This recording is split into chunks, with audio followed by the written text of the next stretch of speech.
Thanks for tuning in this evening. We've got Dr. Rajneesh Kour in the studio. Welcome. Thank you so much, Bianca, for having me here. Thank you for coming in. All right, so if you just want to tell us a little bit about yourself before we get started talking about stress, anxiety, and looking at it from an Ayurvedic perspective. Yes, sure. I'm Rajneesh Kour. I have done my bachelor's in Ayurvedic medicine and surgery from India, and I'm from the northern part of India, from Jammu and Kashmir. Lovely.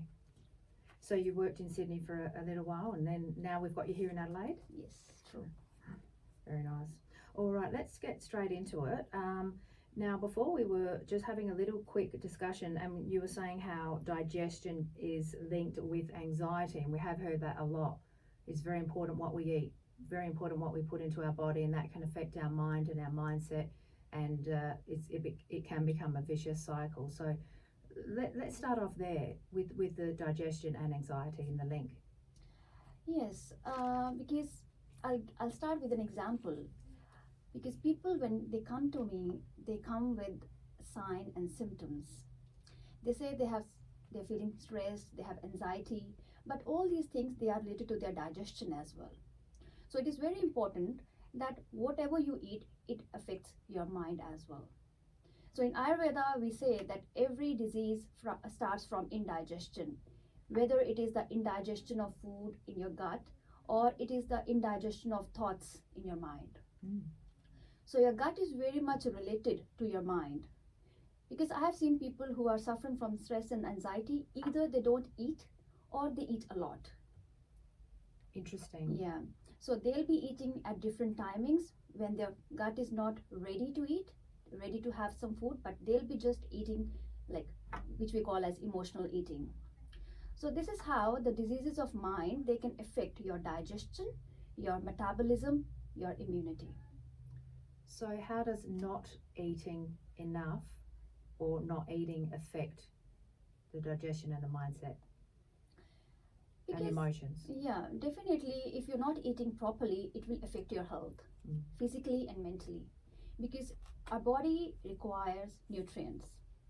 And if we are not fulfilling that requirement, we'll go deficient of some few things, and then it will affect our immunity. And same goes with the mind. If our mind is not properly nourished, it doesn't have any proper nutrients, definitely will lack the rejuvenation part of the mind. Right. Yeah. And also, doesn't the brain need fats to sort of work properly? And also, obviously that's related to nutrients, but also when we eat, the first place the nutrients is taken up by is the brain. Is that true? Yes. So whatever, like you're talking about digestion, I want to mention one more thing. Like, whatever we are eating, because we started with food, we started with digestion. So it is not important that what we are eating, but the important thing is that if we are eating according to our digestion or not. So someone will come to me and say, we have a very healthy diet, we eat at proper timings, we eat a lot of food, we eat proteins, fat and everything. But the important thing, what an Ayurvedic doctor has to understand is that food being properly metabolized or being properly used by your body or not. So in that case, we have to work on the digestive fire.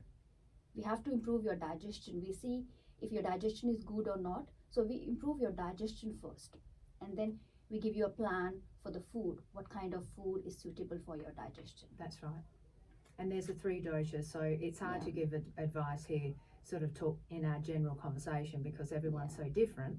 But just some little tips as well, like eating mindfully and things like that. That's really important, isn't it? And not to eat while you're watching like a horror movie or having an argument with someone. That's going to go into our food and our body. Yes, true, very true. And also chewing our food properly. Like, there are a few tips which I can share, like not drinking a lot of water while you're eating. You can have few sips of water, but you should not have a full glass or 2 glasses of water while you're eating, because it can disturb your digestion.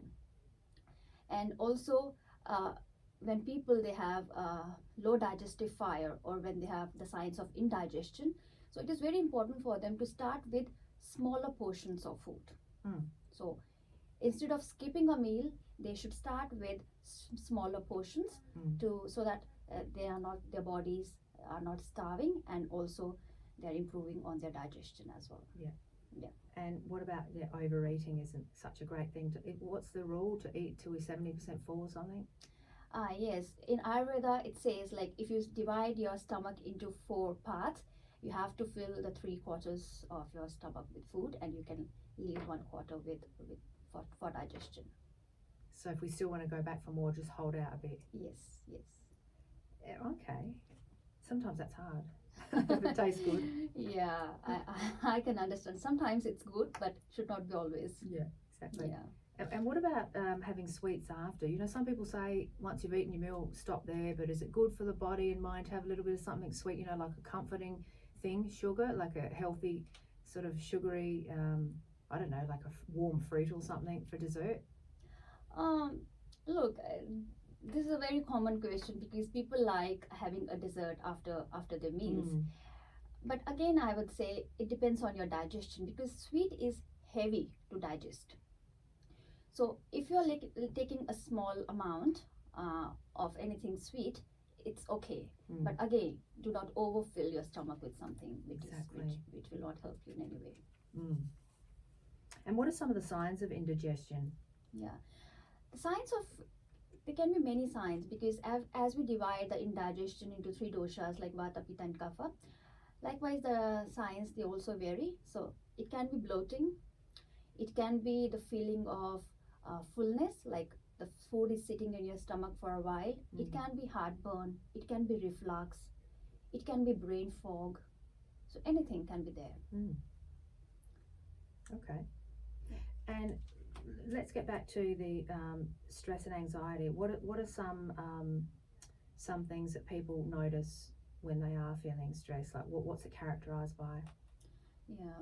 So people, because in Ayurveda, we, as you know, we look into the whole body. So when people come to us, to an Ayurvedic doctor with the signs of stress and anxiety, they can have other signs also, like insomnia, or they may say they have disturbed sleep. They go off to sleep, then they wake up again. And sometimes stress and anxiety can lead to indigestion also. So they're having trouble because the mind is so much stressed that the hormone, the secretions which should be there in your stomach, they are not properly secreted because your mind is too much disturbed and too much toxic. So it will disturb your digestion again. Lack of energy can be another sign with stress and anxiety. Lack of immunity. So everything is related to stress and anxiety. Yeah, that's right. Now, what about things like ghee, I don't know, relaxing baths, almond milk, calming diet, you know, having sort of warm soups, casseroles, hot cereals, all those little things, little tips that can help with anxiety? Yes, definitely, because Ayurveda talks about lifestyle. So if you have a correct lifestyle, you can very easily avoid these kinds of diseases in your body, or you can prevent yourself from being diseased. So Ayurveda talks about lifestyle, and to manage stress and anxiety, exercising is a very important point. Really? Yeah. So exercising, doing yoga, meditation, relaxing your body, relaxing your mind, spending some time with yourself, practicing gratitude, all these things, they help with stress and anxiety. And like you mentioned about ghee is another a very good option to balance the Vata dosha, Vata Pitta dosha, and it helps in lubrication and balancing the Vata dosha. And ghee also is a very good option for people who are suffering from indigestion. So what is ghee, for those who don't know what it is? Ghee is it is a dairy product actually, and it is made of cow's milk. So some people, they are allergic to dairy products, so for them I would say they can avoid, or they can have they can start with a very small quantity to see if they are digesting it well. But for others who don't have any problem, cooking with ghee or just spreading ghee on top of the food helps them in balancing their Vata dosha and Pitta dosha. And some medicated as well, like herbs added too, we were saying earlier. Yes, so we have some already prepared herbs made with ghee. So like Brahmi ghee, Shatavari ghee. So we have all those products that help with stress and anxiety and with the diseases of mind. Okay. What about alternate nostril breathing? Is that something you do? Yes. Yeah. I do it every day. Do And you? yeah, and I teach many of my clients doing the same every day. So it's not just only the anulom vilom, the alternative nasal breathing, but there are some other breathing exercises that help with a lot of anxiety, like taking deep breaths in and out and counting like 10 times. So all those things, if we practice them every day and at that situation when they are stressed, it helps them to get relief immediately. And that's important, isn't it, in that moment, because we forget when we're in a stressful situation, we forget to breathe Yeah. because our mind's focusing on dealing with what's in front of us, but Yes, exactly. focusing on breathing. So what's a little tip you can give our listener? What sort of breathing can they do? Or could you go through one, like for a minute or two, like a Yes. guided breath or Yes. guided meditation, something like that? Yes, I can do one for you. So whenever we come across any kind of, and I practice it on my own as well, and I've seen the results. So every time when you are in a situation where you are very stressed, you are anxious about anything, you are worried about anything, and you do not know how to react. So just close your eyes for a moment. No matter what is happening around you, just sit, close your eyes, and start focusing on your breath. So take in a long deep breath from your nose, hold for 3 seconds, and exhale through your mouth. So inhaling deep and exhaling to the last breath. This is how you have to practice, and you have to continue this for 7 to 10 times, and then you will see the result. I mean, it's such an obvious thing about breath, but what is it about breath that really helps the human body and mind and soul? What is it? How do you explain it? Like in a medical term? I mean, we all breathe, we all know it helps us, but how do you explain it? According to Ayurveda says that most of the diseases of mind, they are related to the nervous system. So when you're stressed, when you're anxious, you're angry, you're worried, you're sad, they are almost related to the nervous system. And when we come across all these signs and symptoms, you must have observed that your breathing system or your nervous system, it gets affected. So to relax that nervous system, to calm the nervous system, to improve the blood circulation, and to balance the blood circulation, we do this. Wow, interesting. What about stretches? I suppose that's yoga, isn't it? Stretching. That's important. Yes. So yoga again, because to most of my clients who come with all these signs and symptoms and diseases related to the mind, yoga and meditation is along with the herbs and the lifestyle changes which we have to prescribe. Yoga and meditation is the most common thing which we ask them to do, because these things, they help you with your nervous system. They help you to concentrate, improve, and balance your mind. So they are very important. Now, does Ayurveda prescribe medication? Herbs. Herbs. Would you say that's the medication? Yeah, they're prepared from plants. Plants. Yeah. Oh, I'm all for that. Yeah. Okay. That's an interesting topic, that one, isn't it? Well, we do know that there's a lot of medicine from the earth. We all know that, right? Yes. Okay. Any other tips that we can go through if we have stress and anxiety? Just general tips before we finish off, according to Ayurveda. Yes. For me, it is the improvement of your lifestyle. Because I have seen people, they are too much stressed with their work, maybe with their family, and they do not spend time with themselves.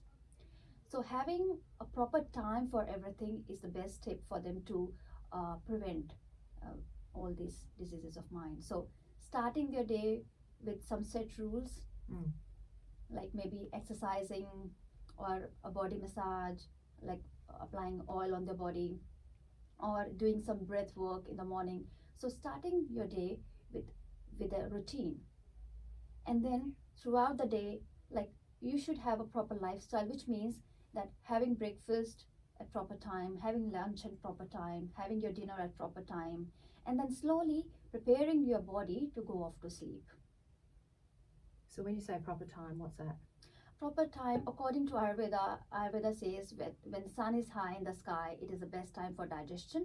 So having your lunch between 12 to 2 and having your lunch as the main meal of the day, it helps with digestion and indirectly it helps you with your stress and anxiety.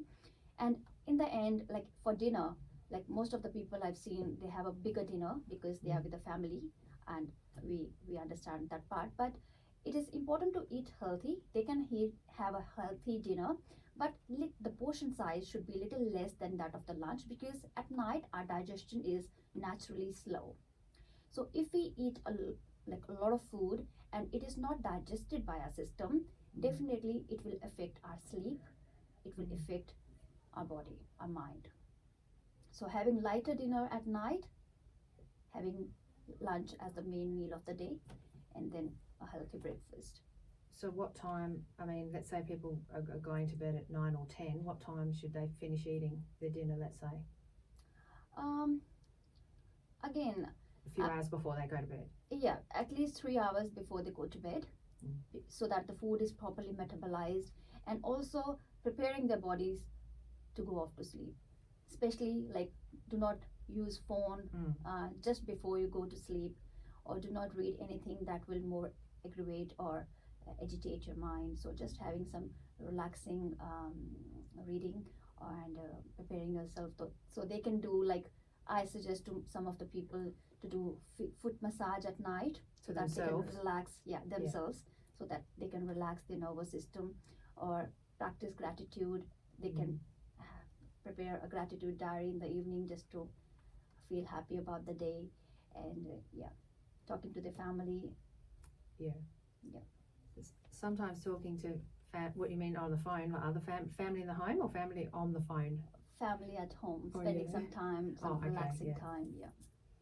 I know. I only just say that because you hear people saying, well, I spoke to so-and-so on the phone and I was stressed after that because they've got these problems, and maybe leave that for the day. We don't want to stimulate the mind too much at night, because life is stressful. Everyone's got a story these days. Someone's sick, or someone can't go to work, and we have our daily pressures that, I suppose, when we talk to family, it does, we try not to let it bother us, but it can. So maybe leave that to the daytime. Right. So what for you is, what is a healthy diet or a healthy meal? What would you say? Because that's $1 million question, right? You can ask 10 people and 10 people say something different. But like, on a dinner plate, what do you say is healthy? Like potatoes and beans and greens and meat, or no meat? What do you say? There's no right or wrong answer, but just your opinion.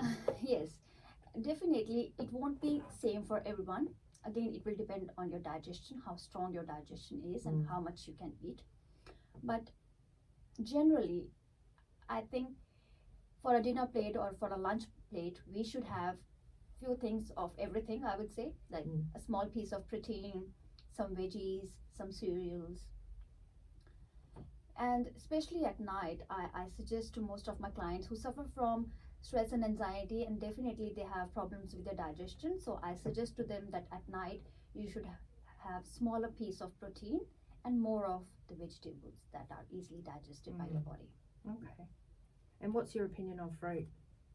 Fruit, for snacks, fruit is a very good option, and I suggest to most of my clients that after having their meals or after having their dinner, they should not have fruit, because fruit is very easy to digest, and when they mix their food with fruit, the fruit part is digested and the food part is not digested. So they should never mix or have the fruit immediately after the meal. So after a few hours they can have, but they can, like an evening snack, instead of snacking on other things which are not good for the body, they can snack on fruits. Okay, so what about having fruit like a few hours before dinner? Yes, they can have like an evening snack, they can have fruit. Okay, all right. Any last tips before we wrap it up? Yes, definitely. Essential as oils. I forgot to ask you that. Sorry, just threw that in there. Remember that one. essential oils. Yeah. Are you into the different oils, medicated oils? Yes. Yeah. So because with stress and anxiety, I prescribe oils for massaging into the body and massaging into the head as well.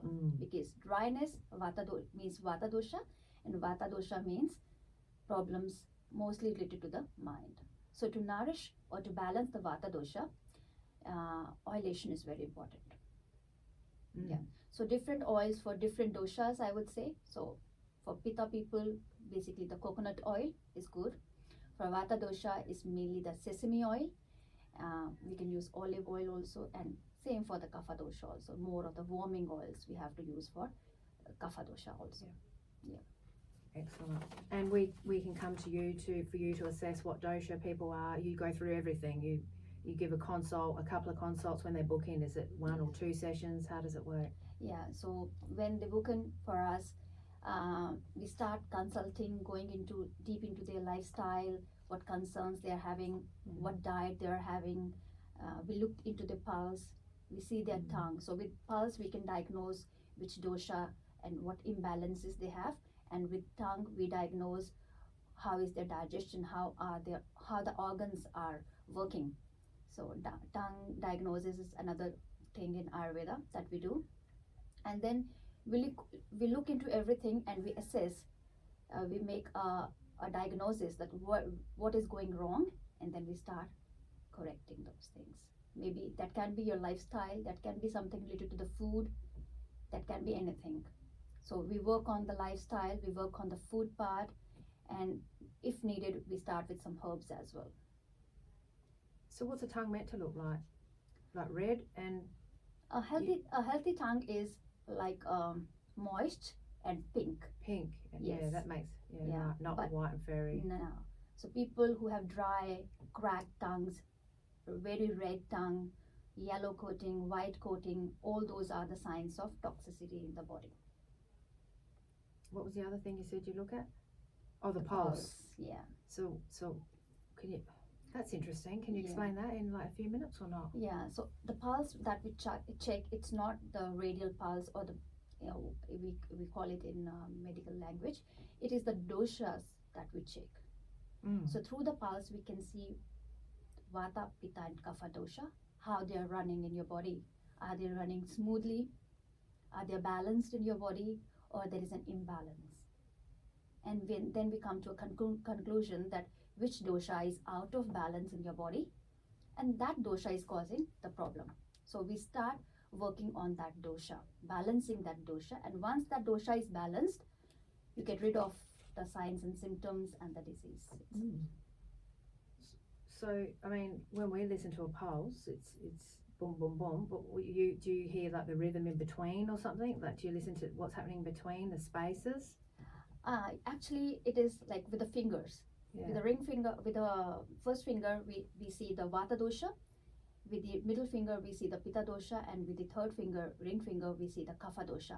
So there is a you put all 3 fingers yes, there. and then we have to look at the speed. So the vata dosha, the normal speed of vata dosha is like that of a snake. The normal speed of a pitta dosha is like that of a frog, and the kapha dosha is like that of a swan. So we have a swan. Swan. Yeah. Nice. And we see like if they are going in their normal pace, like they walk like that. But if there is an imbalance, like if they're going too fast or too slow, then there is an imbalance of that dosha. So interesting, isn't it? Yeah. So interesting. How can we... Oh, you've got a workshop coming up? Yes, we have a workshop on stress and anxiety on the 31st of July at Ayurveda Village, which is in Verdun. Yep. Yeah. Address? Is it? It is Ayurveda Village, Verdun. Oh, we'll find it. Yeah, Yeah. Verdun. Okay. So it is in Excellent. the evening. How much do we have to book? How much? Yeah, how much is it? And do we have to book? Yes, it is $20 for booking, and for that you'll have a talk for 1 hour, then question and answers, and then an evening snack and tea as well, and some handouts as well for the talk. And also there will be some other things like some discounts for booking a consultation as well. So that is also added to it. What time? I'm not very sure about the time, but it's in the late afternoon. Oh, okay, yeah. Yeah, late All right. afternoon. It's on our website. On your website, on Yeah. Aspects of Healing website. Yes, Aspects of Healing and Ayurveda Village. It's on the website. Who's going to be doing the talk? I'm doing the talk on stress and anxiety Oh. and how to balance your mind. With anyone else or just you? It's just me for this talk. Lovely. Yeah. That sounds really good. Thank you. Really good. Okay. Thanks for coming in. Thank you so much, Thank Bianca. you. Bless. Thank you. Thank you.